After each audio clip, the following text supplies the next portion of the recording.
గురుకుల ప్రవేశ పరీక్ష తెలుగు 7వ లెసన్ నేను గోదావరిని. ముఖ్యమైన ప్రశ్నలు. 1.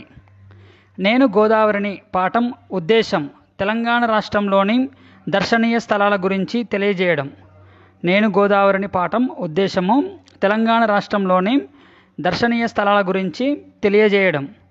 2. గోదావరి నది జన్మస్థానం ఏమిటి? గోదావరి నది జన్మస్థానం ఏమిటి? మహారాష్ట్రలోని నాసిక్ త్రయంబకం. మహారాష్ట్రలోని నాసిక్ త్రయంబకం. 3. దక్షిణ భారతదేశంలో ఎక్కువ దూరం ప్రవహించే నది. దక్షిణ భారతదేశంలో ఎక్కువ దూరం ప్రవహించే నది ఏది? గోదావరి. గోదావరి నది దక్షిణ భారతదేశంలో ఎక్కువ దూరం ప్రవహిస్తుంది. 4. దక్షిణ గంగా అని ఏ నదిని పిలుస్తారు? 4. దక్షిణ గంగా అని ఏ నదిని పిలుస్తారు? గోదావరి నది. గోదావరి నదిని దక్షిణ గంగా అని పిలుస్తారు. ఎక్కువ దూరం ప్రవహిస్తుంది కాబట్టి దక్షిణ భారతదేశంలో గోదావరి నదిని దక్షిణ గంగా అని పిలుస్తారు. 5. గోదావరి నది ఉపనదులు. గోదావరి నది ఉపనదులు మంజీరా, మంజీరా, హరిద, హరిద, ప్రాణహిత, ప్రాణహిత, సరస్వతి, సరస్వతి. గోదావరి నది ఉపనదులు మంజీరా, హరిద, ప్రాణహిత, సరస్వతి. 6. శాతవాహనుల తొలి రాజధాని కోటిలింగాల ఏ నది తీరంలో ఉంది?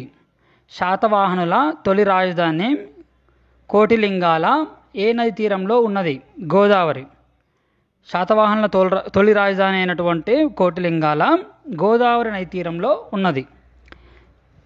7. గోదావరి తీరంలో లభించే బొగ్గుతో విద్యుత్ తయారు చేసే ప్రాంతం ఏది? గోదావరి నది తీరంలో లభించే బొగ్గుతో విద్యుత్ తయారు చేసే ప్రాంతం ఏమిటి? రామగుండం. రామగుండంలో లభించే నేల బొగ్గుతో జల విద్యుత్ శక్తి విద్యుత్ను తయారు చేస్తారు. గోదావరి తీరంలో లభించేటువంటి బొగ్గుతో విద్యుత్ శక్తి తయారు చేసేటటువంటి ప్రాంతము రామగుండం.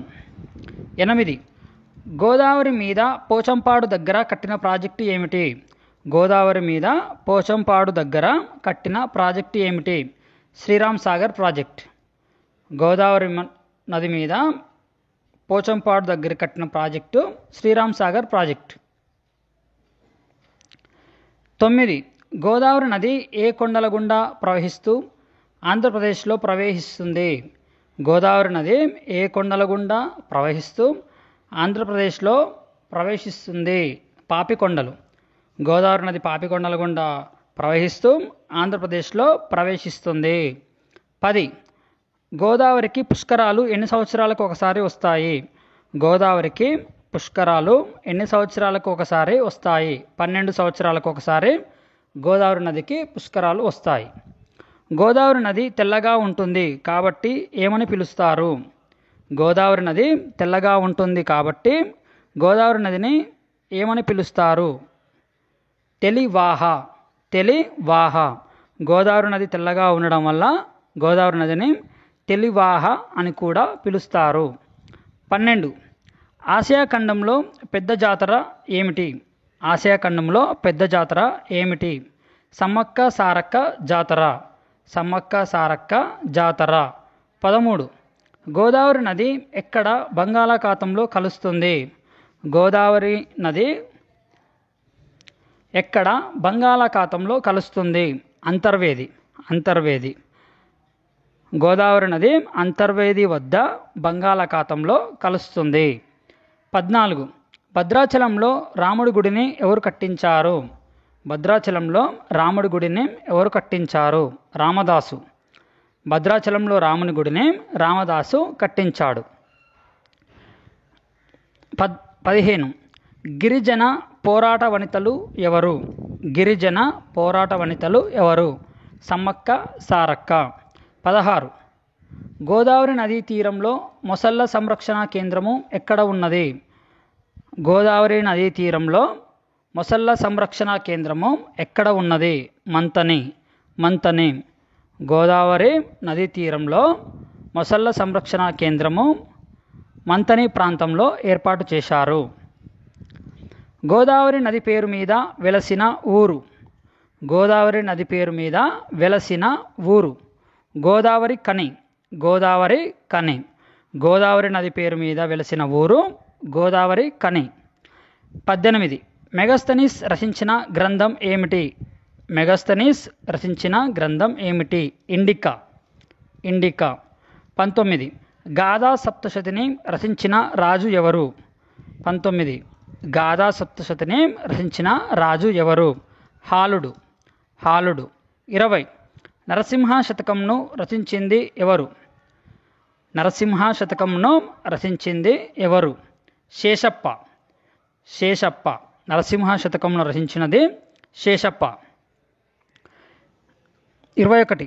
పిల్లల చదువు కోసం ఏ దేవాలయంలో భిక్షాటన చేసి నిద్రపోతారు? పిల్లల చదువు కోసం ఏ దేవాలయంలో భిక్షాటన చేసి నిద్రపోతారు? బాసర. బాసర. పిల్లల చదువు కోసం ఏ దేవాలయంలో భిక్షాటన చేసి నిద్రపోతారు? జవాబు బాసర. బాసరలో పిల్లలకు చదువు రావడానికి తల్లిదండ్రులు దేవాలయంలో భిక్షాటన చేసి నిద్రపోవడం జరుగుతుంది. 22. బాసర సరస్వతి దేవాలయం ఏ జిల్లాలో ఉన్నది? బాసర సరస్వతి దేవాలయం ఏ జిల్లాలో ఉంది? జవాబు నిర్మల్. నిర్మల్. బాసర సరస్వతి దేవాలయం ఏ జిల్లాలో ఉన్నది? నిర్మల్ జిల్లాలో ఉంది. 23. భారతదేశంలో రెండవ ప్రాచీన సరస్వతి దేవాలయం ఎక్కడ ఉన్నది? భారతదేశంలో రెండవ ప్రాచీన సరస్వతి దేవాలయం ఎక్కడ ఉన్నది? జవాబు బాసర. బాసర. భారతదేశంలో రెండవ అతి ప్రాచీన సరస్వతి దేవాలయం బాసరలో ఉన్నది. బాసరలో సరస్వతీదేవిని ఎవరు ప్రతిష్ఠించారని పురాణాలు తెలుపుతున్నాయి? బాసరలో సరస్వతీదేవిని ఎవరు ప్రతిష్ఠించారని పురాణాలు తెలుపుతున్నాయి? వేదవ్యాసుడు. వేదవ్యాసుడు. బాసరలో సరస్వతీదేవిని వేదవ్యాసుడు ప్రతిష్ఠించాడని పురాణాలు చెబుతున్నాయి. 25. 2000 సంవత్సరాల తరువాత ఉన్న 2000 సంవత్సరాల చరిత్ర ఉన్న గోదావరి తీర క్షేత్రం ఏమిటి? 2000 సంవత్సరాల చరిత్ర ఉన్న గోదావరి తీర క్షేత్రం ఏమిటి? జవాబు ధర్మపురి. ధర్మపురి. 2000 సంవత్సరాల చరిత్ర ఉన్న గోదావరి తీరక్షేత్రము ధర్మపురి. నరసింహుని కీర్తిస్తూ నరసింహ శతకంను రచించినది ఎవరు? నరసింహుని కీర్తిస్తూ నరసింహ శతకంను రచించినది ఎవరు? శేషప్ప. శేషప్ప. నరసింహుని కీర్తిస్తూ నరసింహ శతకంను రచించినది శేషప్ప. 27. ఏ క్షేత్రాన్ని చూస్తే యమపురి ఉండదు అంటారు? ఏ క్షేత్రాన్ని చూస్తే యమపురి ఉండదు అంటారు? ధర్మపురి. ధర్మపురి. ఏ క్షేత్రాన్ని చూస్తే యమపురి ఉండదు అంటారు? ధర్మపురి క్షేత్రాన్ని. 28. 700 గాథలతో గాథా సప్తశతిని రచించిన శాతవాహన రాజు ఎవరు? 700 గాథలతో గాథా సప్తశతిని రచించిన శాతవాహన రాజు ఎవరు? హాలుడు. హాలుడు. 700 కథలతో గాథా సప్తశతిని రచించిన శాతవాహన రాజు హాలుడు. 28. మెగస్తనీస్ భారతదేశాన్ని ఏ రాజుల కాలంలో సందర్శించాడు? మెగస్తనీస్ భారతదేశాన్ని ఏ రాజుల కాలంలో సందర్శించాడు? జవాబు శాతవాహనులు. శాతవాహనులు. మెగస్తనీస్ భారతదేశాన్ని ఏ రాజుల కాలంలో సందర్శించాడు? శాతవాహనుల కాలంలో సందర్శించాడు. 29. గౌతమేశ్వర ఆలయము ఎక్కడ ఉంది? గౌతమేశ్వర ఆలయము ఎక్కడ ఉంది? మంతని. మంతని. గౌతమేశ్వర ఆలయము మంతనిలో ఉన్నది. 30. వేద పండితుల నిలయంగా ప్రసిద్ధి చెందిన ప్రాంతం ఏమిటి? వేద పండితుల నిలయంగా ప్రసిద్ధి చెందిన ప్రాంతం ఏమిటి? మంతని. మంతని. వేద పండితుల నిలయంగా ప్రసిద్ధి చెందిన ప్రాంతము మంతని. 31. మొసళ్ళ సంరక్షణ కేంద్రము ఎక్కడ ఉన్నది? మొసళ్ళ సంరక్షణ కేంద్రము గోదావరి నది తీరంలో ఎక్కడ ఉన్నది? మంతని. మంతని. మొసళ్ళ సంరక్షణ కేంద్రము గోదావరి నది తీర ప్రాంతాలలో ఎక్కడ ఉన్నది? మంతని.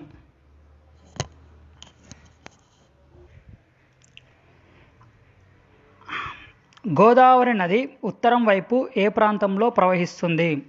గోదావరి నది ఉత్తరం వైపు ఏ ప్రాంతంలో ప్రవహిస్తుంది? చెన్నారం. గోదావరి నది చెన్నారం ప్రాంతంలో ఉత్తరం వైపుగా ప్రవహిస్తుంది.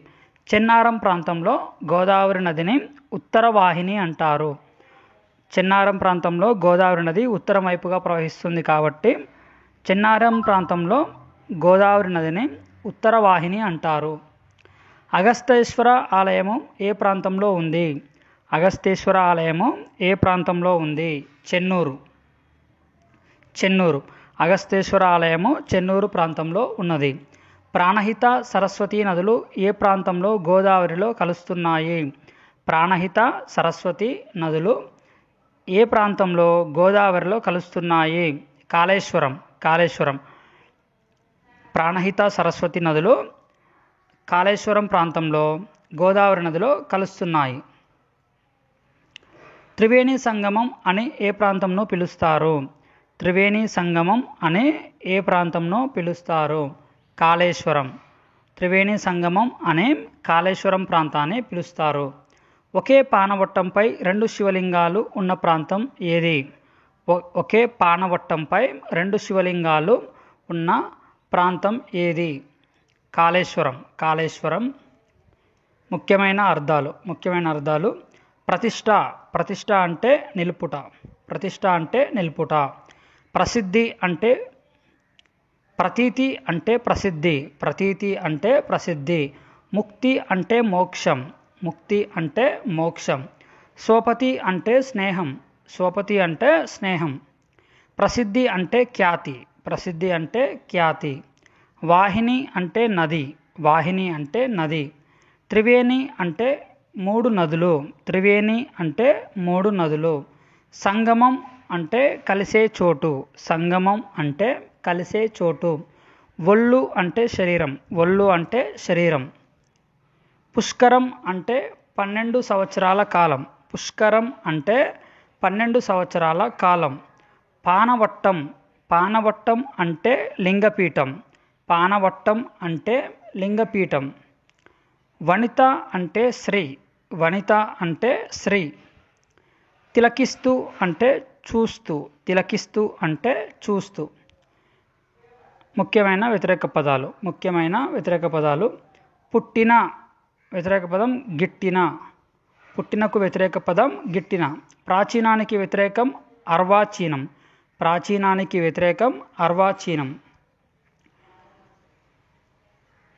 పురాతనంకి వ్యతిరేకం అధునాతనం. వీరుడికి వ్యతిరేకం బీరుడు.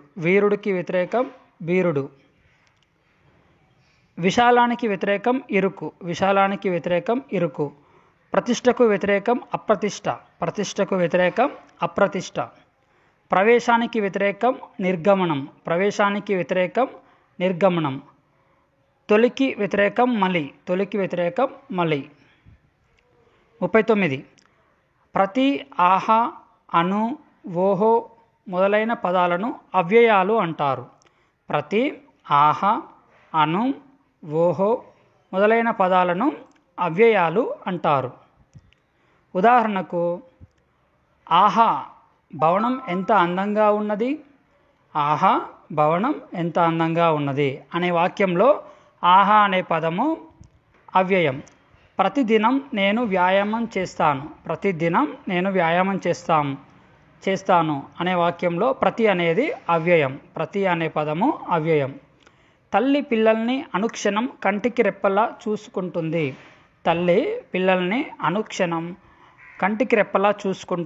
అనే వాక్యంలో అను అనే పదం అవ్యయం. 40. బాసర సరస్వతి దేవాలయము ఏ జిల్లాలో ఉన్నది? A. Adilabad B. Nizamabad C. Nirmal D. Karimnagar.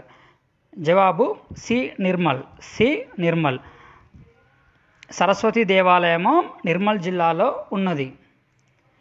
41.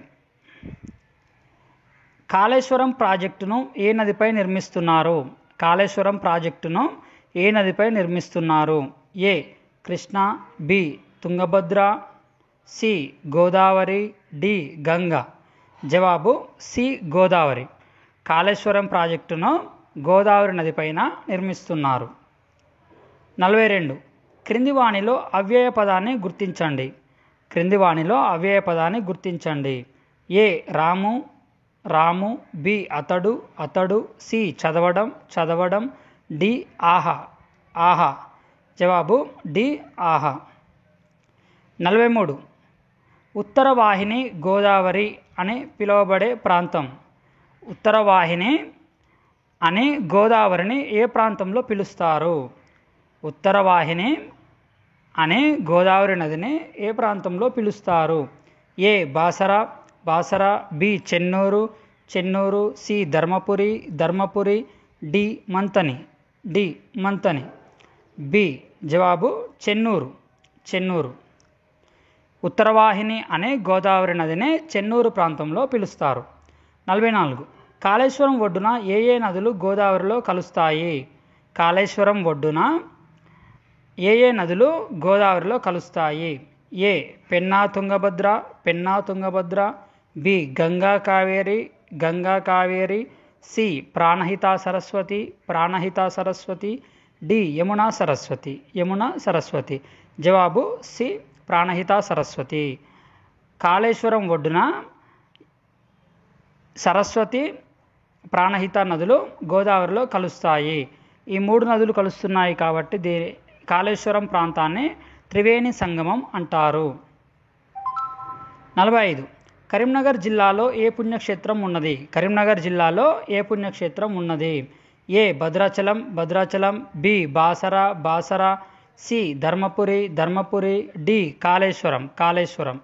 C జవాబు ధర్మపురి, ధర్మపురి. కరీంనగర్లో ఉన్నటువంటి పుణ్యక్షేత్రం ధర్మపురి. 46. గోదావరి మీద పోచంపాడు దగ్గర కట్టిన ప్రాజెక్టు ఏమిటి? గోదావరి నదిపైన పోచంపాడు దగ్గర కట్టిన ప్రాజెక్టు ఏమిటి? A Nagarjuna Sagar, Nagarjuna Sagar, B Polavaram, Polavaram, C Sriram Sagar, Sriram Sagar, D Tungabhadra, Tungabhadra. జవాబు సి శ్రీరామ్ సాగర్ ప్రాజెక్ట్. గోదావరి నది పైన పోచంపాడు దగ్గర కట్టినటువంటి ప్రాజెక్టు శ్రీరామ్ సాగర్ ప్రాజెక్ట్. శాతవాహనుల తొలి రాజధాని ఏమిటి? శాతవాహనుల తొలి రాజధాని ఏమిటి? A Orugallu, Orugallu, B Mantrapuri, Mantrapuri, C Kotilingala, Kotilingala, D Dharmapuri, Dharmapuri. జవాబు సి కోటిలింగాల, కోటిలింగాల. శాతవాహనుల తొలి రాజధాని కోటిలింగాల. 48. గాథా సప్తశతిలో కథల సంఖ్య ఎంత? గాథా సప్తశతిలో కథల సంఖ్య ఎంత? ఏ 500, 500, బి 800, 800, సి 600, 600, డి 700, డి 700. జవాబు డి 700. గాథా సప్తశతిలో కథల సంఖ్య 700. 49. గాథా సప్తశతి ఏ భాషలో ఉన్నది? గాథా సప్తశతి ఏ భాషలో ఉన్నది? ఏ సంస్కృతం, సంస్కృతం, బి ప్రాకృతం, ప్రాకృతం, సి తెలుగు, తెలుగు, డి తమిళం, తమిళం. జవాబు బి ప్రాకృతం. గాథా సప్తశతి ప్రాకృతం భాషలో ఉన్నది. 50. మొసళ్ళ సంరక్షణ కేంద్రము ఎక్కడ ఉన్నది? మొసళ్ళ సంరక్షణ కేంద్రము ఎక్కడ ఉన్నది? A Dharmapuri, Dharmapuri, B Kaleshwaram, Kaleshwaram, C Chennur, Chennur, D Manthani, Manthani. జవాబు డి మంతని. మొసళ్ళ సంరక్షణ కేంద్రము మంతని ప్రాంతంలో ఉన్నది. విద్యార్థులు యూట్యూబ్ ఛానల్ను సబ్స్క్రైబ్ చేసుకొని మీకు తెలిసినటువంటి విద్యార్థులకు షేర్ చేయండి. సబ్స్క్రైబ్ చేసుకోండి.